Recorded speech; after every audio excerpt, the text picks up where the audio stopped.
Hello guys, magandang hapon po. Welcome po sa akin channel. Today po, papakita ko pong game is itong Siphon Filter 2. And kung magustuhan nyo po itong video, please subscribe po, like and share na din. So moving on, ito po yung front. Ito po yung side. No? And then ito po yung back. I hope nakikita nyo ng mabuti. So dito na po tayo sa manual. Nabili ko to ng 200 pesos online.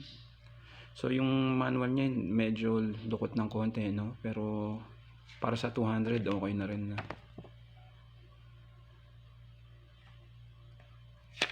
So yung makikita natin na usual, yung setting up your console,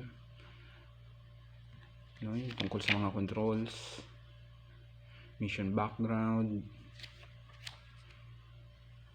starting the game, game screen, no?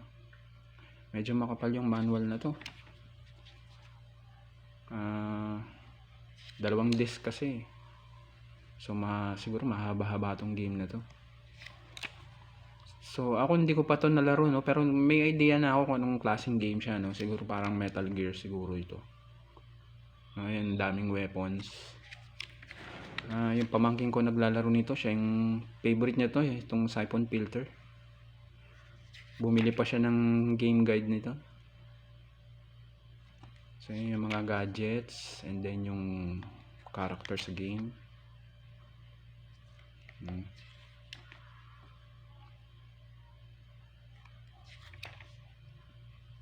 Isa sa paborito kong console talaga is yung PlayStation, no?